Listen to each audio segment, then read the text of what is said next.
All right, I got 2 reacts, like I was saying. I got one from Dylan Shun, which actually I'm gonna subscribe to this dude because he has some really good videos. You know what I'm saying?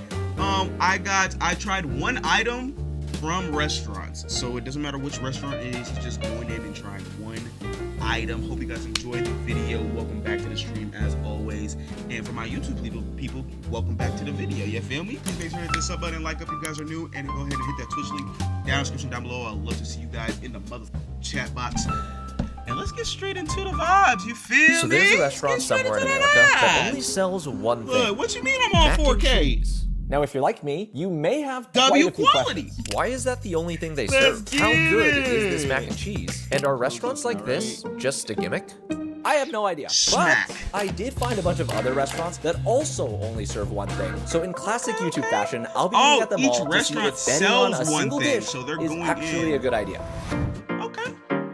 So he's going in to try restaurants who have. So we've officially made it to New York, and the restaurant behind me is called Pommes Frites, which, if you didn't know, is French for fried potatoes. With that alone, it should be pretty easy to guess what they serve here. Pommes Frites was founded all the way back in 1997 with the sole goal of bringing authentic Belgian-style fries to New York City. But the thing is, I feel like people have very strong opinions about French fries in specific, particularly about what's best. Some people feel like the thin shoestring fries are the best. Some prefer curly fries, waffle fries, maybe even crinkle cut. Either way, for this place to only serve one style, that must mean they believe that their version is the perfect fry. Not a lot of people like steak fries, actually. You just gotta do it right. Like, I know they're not the crispiest, but that's because not a lot of people know how to do it right. And if you get a good I made my way inside, fry, and the moment I stepped through those front doors, I was immediately hit by the savory aroma of potatoes being deep fried.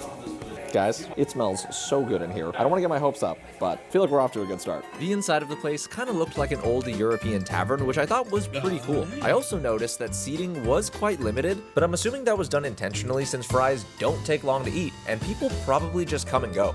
After looking at the menu, I can officially confirm they really do only serve French fries here. Now, one positive thing I do want to point out right away, they really... What is this? What is this? What are these sauces? Is that what this is? Just sauce? Oh, they have Greek frites right here, and then they have regular frites. Do only serve French fries here. Now, one positive thing I do want to point out right away about these one-item restaurants is that ordering does end up being very, very easy. Okay, cool. Thank you. So I got my fries, and guys, I just have to point this out. All of the tables in this place have little holes so you can put the fries in. That right there. Genius. As for the fries themselves, they look absolutely beautiful. They might be the best looking fries I've seen in my entire life. Unlike the skinny ones you normally get from a fast food chain, these fries are thick cut in the typical Belgian style and fried beautifully golden brown. Now, even though food-wise they only serve fries here, they really do try to offer a bunch of different sauce options. I'm assuming this is so that people still have choices and can find something they like, which I think is a really good idea. I got 2 sauces right here. This one is their frites sauce, and this one is Vietnamese pineapple. I have never seen this sauce offered with French fries before anywhere in the world, so I'm curious how it tastes. Before I sauce it up, though, I am going to try one of these by itself. Because here's the thing, if this restaurant is dedicated to fries and they're bad without sauce, I'm gonna immediately consider it a flop. Here we go, my first fry at Pommes Frites. Yeah, you can't have add-ons and when your one good thing is that item. I was expecting these to be too potato-y and for me to not like them, but in reality, there was a good mix of fluffy and crunchy. That does check out though, because while I was doing research on the place, I learned that they actually use the double fry method when making these. What that means is that the potatoes get fried at 2 different temperatures. The first fry is usually at a lower temp, just to cook the potato through, and the second fry is to achieve that perfect crunch to fluff ratio, which these fries definitely nailed. Now let's try it with some sauce. I'm gonna start by dipping it in their frite sauce, which I believe is the classic sauce that this place serves. Little dunk, and whoa, that's a thick sauce.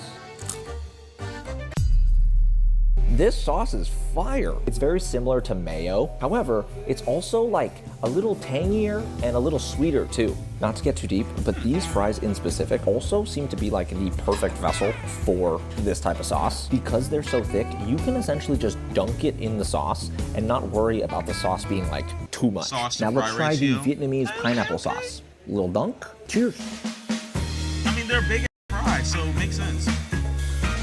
This makes me want to go in I think I might like that better than the original Frito sauce. That has such a unique flavor. Right when that hits your tongue, it feels like a flavor bomb goes off in your mouth. There's acidity, you can taste cinnamon, there's a very slight heat, which I'm assuming are from chilies. It's not spicy though, it's just enough so that you know it's there. I'm actually really surprised by how much I like these. I think my only complaint would be that this was fairly expensive. I think everything all together, large fry and 2 sauces, came out to around 17 bucks, which I don't know if I would spend that on a weekly basis. The meat right now is fries, loving it, nigga? That's 2 bags of 8-pound potatoes, gang!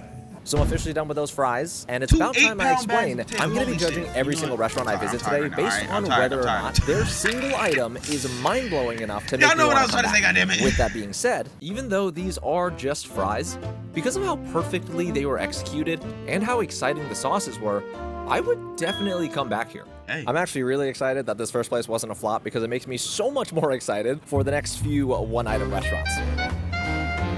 One item. Of course it's in NY too. So I've officially made it to the next spot, and I'm gonna be honest, y'all, this might be the weirdest place I've ever been to, and it's called Rice to Riches. So you may have seen this place go viral on the internet a while ago, but this spot's been around since 2003 and specializes in a very uncommon dessert, That's when I was born, rice pudding. Correct me if I'm wrong, but I don't think I or anyone else on the planet has ever craved rice pudding a single day in their lives, which does make me think that opening a place selling just that, probably not a good idea. I am going to try to be optimistic though, because who knows? Maybe it's secretly so good that it can convert people into rice pudding fans. We'll see. Hey. Okay. Wait, what did that sign say? Dozens of flavors and 3 shitty ones. Okay, hear me out. I don't think about rice pudding ever, but if I were to, I'd probably correlate it with like old people or something. With that being said, this place didn't look old at all. Instead, it kind of felt like a futuristic ice cream shop. They had these cool tables that looked like they were floating. Their logo had a flying saucer UFO vibe to it, and they even had this kiosk where you could overnight ship yourself rice pudding, which is insane. Now, as I tried to order, I very quickly became overwhelmed by the amount of flavor options. They had chocolate rice pudding, hazelnut, cheesecake, and a bunch of others I pretty much lost count. There's so many options. I'm not even sure if I like rice pudding in the first place, so how am I supposed to pick a flavor? Thankfully, I did get very lucky and ran into a viewer named Lissandro, who must have seen how distressed I looked. He was indeed the homie, and recommended a few flavors for me to try. Okay, thank you. That makes this way less overwhelming. Pudding acquired. I also found a seat in one of these cool futuristic looking booths, and low-key I'm kind of at a loss for words. I don't know how to describe what's in front of me. Here we have 2 different flavors of the rice pudding. This is the cheesecake flavor, and this is French toast. Now, despite how futuristic and innovative this place feels, rice pudding itself is one of the oldest dishes in the entire world, dating back to 6000 BC. Apparently, the founder of Rice to Riches, Peter Maceo, came up with this place because he wanted to transform the ancient dish into a cool modern delicacy. The question is, did he succeed?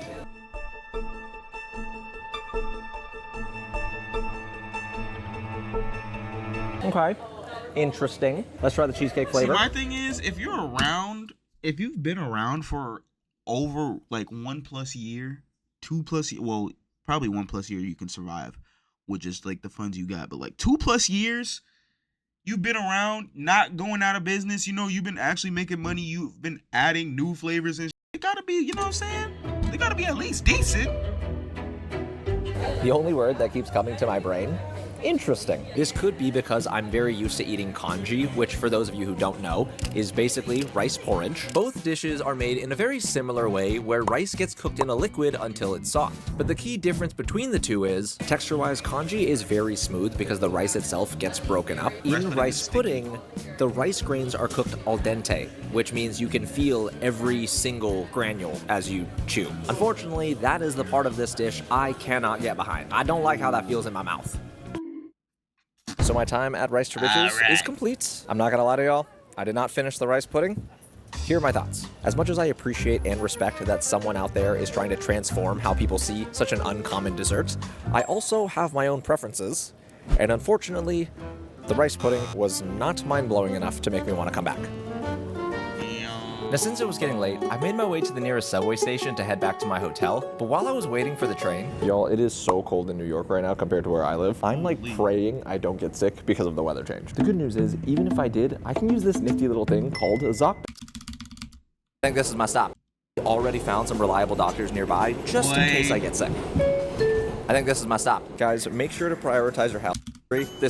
So it's now my second day in New York, and I have heard so much about the restaurant behind me. It's called Smack, and believe it or not, they only serve mac and cheese. It was founded in 2006 by Sarita Ekya and her husband Caesar with one specific goal. I think we can all agree that mac and cheese is usually seen as a side dish, but here at Smack, they're betting on transforming it into the main entree, which feels like an impossible task. I mean, look at Spud Bros. They do it pretty all right. Besides the cheese, beans, and tuna. For a place that supposedly only sells mac and cheese, the menu feels way bigger than it should be. Instead of serving just your traditional mac and cheese, they have a bunch of different ones, like a cheeseburger style, buffalo chicken, Cajun, and so much more. So my order has been placed, and I found a nice little cozy spot to sit. And while I was looking around, I just realized the color palette of this place is literally mac and cheese. I don't think I've ever seen this much orange in one building. I think my food's coming. Ready? Yes. Awesome. Thank you. Appreciate it. Behold, my mac and cheese skillet from Smack. This looks insane. Now, since Smack has a crazy amount of mac and cheese options, it'd be a shame to just try one. Thankfully, they do have something called the sampler, which is essentially what I got. It comes with 8 different types of mac and cheese, along with this card that tells me what everything is. Starting from the top right, we have the Parisian. This has brie, mushrooms, rosemary, and figs. This one is the Napolitana. It's got mozzarella, tomatoes, basil, and garlic. The All-American with American cheddar, cheeseburger, the 4 cheese. Then we have the Cajun with pepper jack, onions, celery, peppers, and sausage. The Alpine with Gruyere and slab bacon. And finally, La Mancha with fennel, onions, and manchego cheese. Obviously, there's a lot going on here, so to keep things simple, as I eat this mac and cheese and try each individual flavor, I'm gonna be rating every single variation from 1 through 5, with 5 being the best, and just giving a very brief description for how I feel, since there's only so many words that I can actually use to describe mac and cheese. Let's go ahead and start with the Parisian. I don't know why I'm nervous, but cheers. So that is definitely different from all of the other mac and cheeses I've had in my life. Because there's figs in it, it's a little sweet, and I'm not exactly sure if I like that yet. I think for the first one, we're gonna go right in the middle, solid 3.5. You can actually smell the basil in this. This one seems promising. The Napolitana is definitely more similar to the traditional mac and cheese that I'm used to, but I do taste the more Italian twist. There's tomatoes in it, which adds a nice pop of acidity. I'm gonna give this one a 4 out of 5. Next up is the All-American. This one's literally only made with American cheese. Okay, this by far is the most similar to traditional mac and cheese, because it basically is. The American cheddar does have a little funk to it, which isn't bad. I do like it more than the Parisian, so I'm gonna give it a 3.7 out of 5. Honestly, this one should be called the American, because it's literally the cheeseburger variation. I don't know if it's because of the ground beef, but I think that one's my least favorite. The texture of the ground beef didn't really hold up, so it's kind of like weird and grainy in there. Flavor was fine, 2.7. Now we got the 4 cheese. As its name suggests, it's got 4 different cheeses. So it's definitely funkier than the All-American with just American cheddar. Maybe it's because my palate isn't refined enough. Outside of the funk, it don't really taste too different. We'll give it a 3.8 since it's classic. I am excited to try this one. This is the Cajun. There's sausages in here, and if there's Cajun seasoning, I'm hoping there's like a little spicy kick to it. Ooh. Oh yeah, no, that's gotta be gas. Okay, that one's my favorite by far. The Cajun peppers do add a nice little kick. It's so vastly different from all of the other variations that once I got to it, it just felt new. That one gets a 4.2. Damn! For it being your favorite, is that low still? It's a 3.9. I like that the bacon adds a little extra layer of fattiness, but texture-wise, it's not really there. All right, y'all, 7 mac and cheese is down. 1 more to go. Last, and hopefully not least, this is the La Mancha with manchego, fennel, and onions. Cheers. This doesn't seem like a blow. Didn't really like that one. It's got a little too much of a sour taste for me. I give it a 2.9. So we're back outside, and after eating about a year's worth of mac and cheese, I don't think I'm ever gonna crave it again in my entire life. Now I gotta admit, I did have my doubts walking in here, but after seeing the place and trying the food, not to mention the amount of people that kept coming and going, it seems like Smack has succeeded in transforming mac and cheese into a main entree, so huge props to the owners for that. With that being said, even with all of the different versions, unfortunately, there wasn't a mac and cheese that gave me a clear reason just to come back for that specific Cajun item. one, I was I'm not hoping saying it it's was bad, like, you know, it just wasn't for me. So far, only one out of the 3 places has left an impression on me, which is a bummer, but I still have high hopes for the next spot since I believe they're doing things a little differently. I hopped on the subway and made my way uptown to a little spot called Hanamazuki Cafe. I found out about this place one night while scrolling Instagram, and just from the outside, it looks adorable. Opening in 2012, Hanamazuki Cafe only serves onigiri, which is a Japanese rice ball often filled with some savory ingredient, then wrapped in seaweed. Unlike the other restaurants, Hanamazuki Cafe isn't actually trying to reinvent anything, so I'm curious what that means for the food. We'll just have to go inside and find out. And plus, it's rice, seaweed, and anything you want to fill it with. So it's gotta be good, right? So the inside of this place is bro, definitely low don't get me key started, and bro. way I simpler than love me some everywhere else I've onigiri, been. some musubis. But now that I think about it, it's really fitting I love for Japanese the food. hand. So for anyone who anything isn't that's familiar like with handsy onigiri, in supposedly Asian it dates food all is the way like, back most to of the time, 300 super. At the time, people pretty much filled rice with whatever they had on hand. Oh, which most Asian explains food why is good as hell. Hanamazuki But it's had like, a few different this options area to choose from. alone is I just placed like, my order, picked up my food, then Brother. found a nice little table to sit at. Ladies and gents, in front of Was me that tuna? are The 3 middle one different looks like the types tuna of one. Spicy tuna onigiri. one. Here we have the ume, which is pickled plum, the mentaiko onigiri, which is pollock roe, and finally the sukiyaki onigiri. Obviously, these look amazing, but what I find the most interesting about this place is that instead of trying to reinvent a traditional dish, the owners are focused on bringing the heart of Osaka's comfort food to New York City. They even go as far as to import their rice directly from Japan so it stays authentic. There we go. 99% of people on this planet would never notice those little details, myself included, but that doesn't change the fact that those little details do matter. Anyways, that's enough yapping from me. Let's give these a try. Starting with the ume These onigiri. gotta be like This one has 10, pickled bro. plum along with shiso leaves, and if I'm not mistaken, much this is one of care the is most put into traditional these, fillings for onigiri. Also, look how nice this thing is holding together. That's that rice texture for you. Anyways, cheers. Is it filled? Yo, It looks like- the amount okay. of flavor Hold in on. that pickled plum is unreal. It's sour, salty, about to say, a it little look- fruity, it look texture-wise like the it's plum is hidden though, soft, a little low-key. jammy. The only analogy I can make for this is the second you put it in your mouth, it feels like you're getting punched in the face. Damn. But like in a good way. You can tell the rice is high quality and cooked perfectly Wow. because it is so Very fluffy. interesting. And since there's so much of it, it balances out the strong flavor of the plum. Next, we have the mentaiko, which is pollard roe. There's also cheese and Kewpie mayo, and the inside is wrapped with a fresh shiso leaf. Cheers. That's gotta be good. That's like gotta be the best one, right? Dude, the flavors coming from these little rice balls is insane. This one's got a kick to it. It's a little spicy, It looked which like it I would have some very kick much so to it. enjoy. It's salty, savory, a little briny because of the pollard roe. I do think the rice in this is like the star because right as the flavors get almost too overpowering, the rice like dials it back and balances the entire thing out. My brain is like malfunctioning. Last but not least, we have the sukiyaki, which I was told is the most popular one here. These onigiri are actually filled with a thinly sliced beef that's been simmered in a sweet soy-based sauce, which I can already tell is gonna be This is going to be the winner. very delicious. Promise you. Like if you combine this with the other one, a little bit of spice with the, you know what I'm saying, with the bro, I already know. I already know, bro. Yup. I'm not Japanese. That's the one. But I feel like a little Japanese schoolboy right now. Nice and salty, had a touch of sweetness to it. The beef was so tender, so soft. I cannot choose which of these 3 onigiri I like the most. My meal is complete, and if it wasn't obvious, Hanamazuki Cafe was delightful. Yes. The main thing I love about the No, place I is told despite you, I how told you, powerful bro. some of the flavors were, all of the onigiris were still perfectly balanced. There was a good ratio of rice to filling. Overall, I just really liked it. Now, after eating at all of these one-item restaurants, I am starting to think a little differently about the questions I had going into all of this. Truthfully, I expected most, if not all, of these restaurants to end up being gimmicks. But after visiting each one, it turns out it's not that simple. Even though I didn't love every single little thing I ate in this video, with so many new restaurants nowadays kind of feeling the exact same, I really respect all of these one-item spots for doing something. The one item spots might be like the go-to nowadays, only because there's a lot of restaurants popping up with like a variety amount of food in each culture.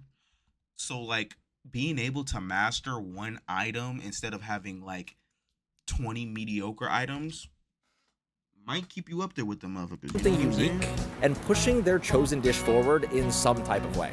That's what food's about, so that's really cool. W video, gang. That was a good one. That was a good one. I knew it was gonna be good, bro. Cause one item restaurants, bro. Like that's very, very difficult to do. Very, very difficult to do, bro.